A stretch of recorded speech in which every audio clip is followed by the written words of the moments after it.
And the subject of the workshops that we've undertaken is through the doorway to the absence of illusion, sometimes called nirvana, liberation, Brahman.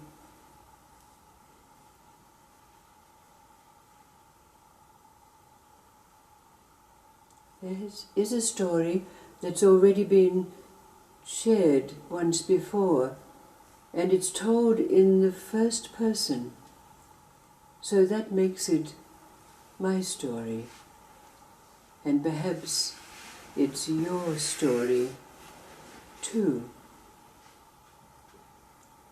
I was a monk for 25 years when the abbess of our monastery called me to her. She had told me that I had come to an advanced state of spiritual awareness, but unlike others, I had not attained liberation, enlightenment. And she told me that this was because I could not let go. But in myself, I knew that it was a kernel of self-doubt.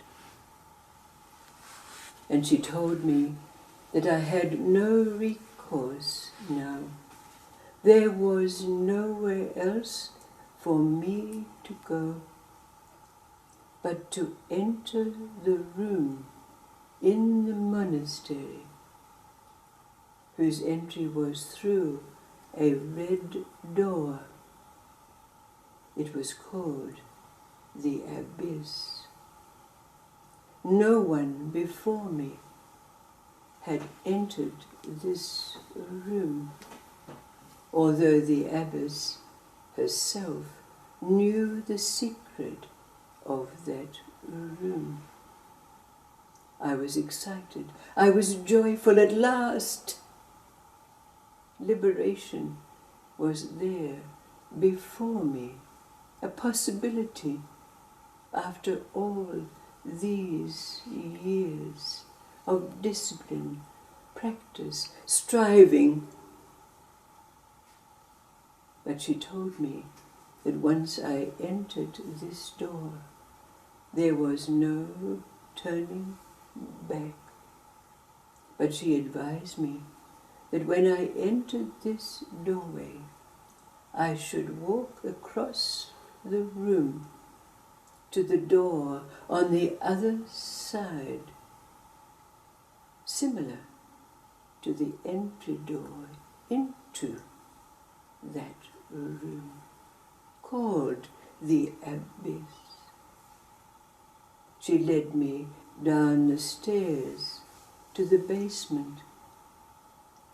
None of the other monks dared even to pass by this door, although they whispered amongst themselves the stories they had heard. But when we came to that door, the red door, it loomed in front of me, and I had a feeling of trepidation. The joy was no more. But before I knew it, the door was open and the abbess had pushed me through. And as I stood in the darkness, I heard the door close behind me and the turning of the key in the lock. I stood and waited as my eyes grew accustomed to the darkness, although I'd already felt its vastness. And indeed, the room was large, and I could see clearly the door on the other side. But as I looked, I realized I was standing on a ledge about the width of the door itself. And as I looked, what lay before me was a vast, vast chasm. There was no path leading to the door on the other side. As I stood and my heart beat faster, I heard the rumbling, groans, roaring, coming from beneath my feet. And I stood in terror, wondering, how can I go to the other side? How is it possible for me to reach that door that I could see so clearly? Standing in terror, I cast around in my mind for what it could be that was possible to do what the abbess had said, walk across this room to the door on the other side. And the day passed without any answer arriving. The next day, fear again beset me to such a degree that I was almost frozen. But by now my stomach was grumbling, not only with fear, but with hunger. I thought of all the years that I had taken to find myself here, those disciplines, those rituals, that fasting, that abstinence, and all of those years passed by me as being worthless, futile, to no purpose. And then I turned and I banged on the door. Someone let me out.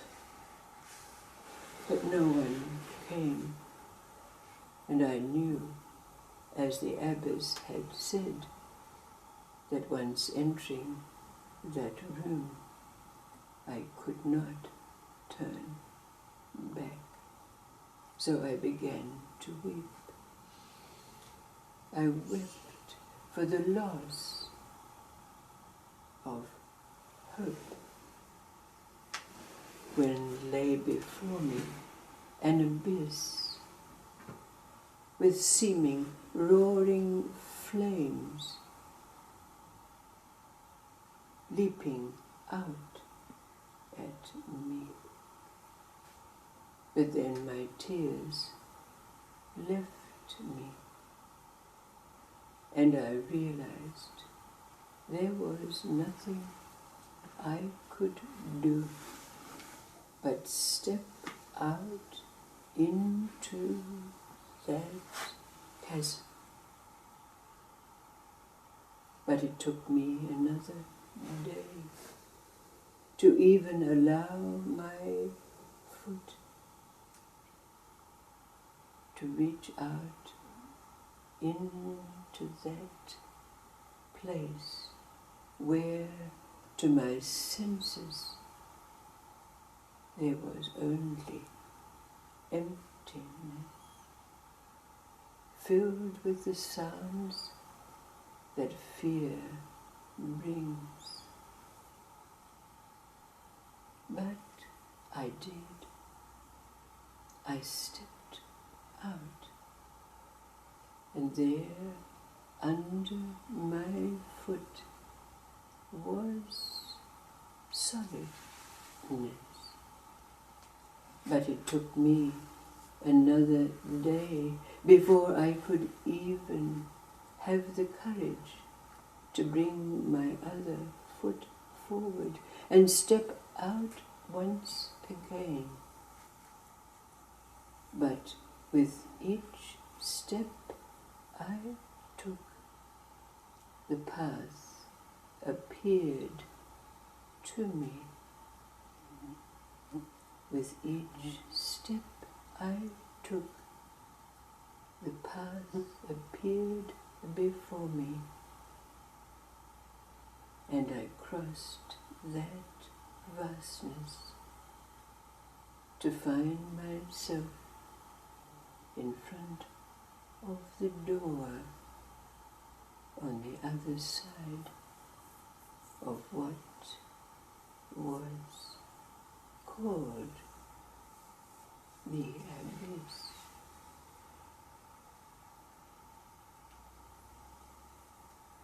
What lay on the other side of that door? I cannot tell you. The words nirvana, liberation, realization, Buddhahood, Brahman, do not serve any longer to bring understanding to a mind that is left only with experience. Life, not as a moment, but beyond what is termed a void, an abyss, infinity,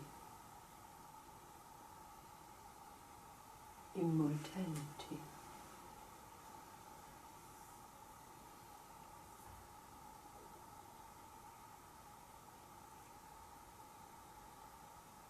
Is this your story?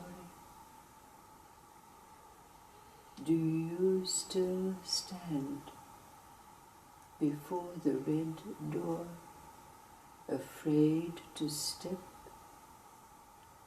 through and face the final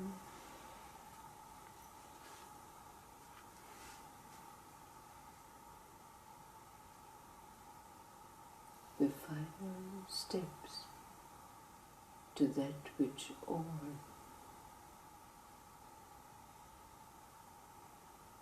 must experience to reach the destination called by those names, but becoming nameless when the experience of life arrives.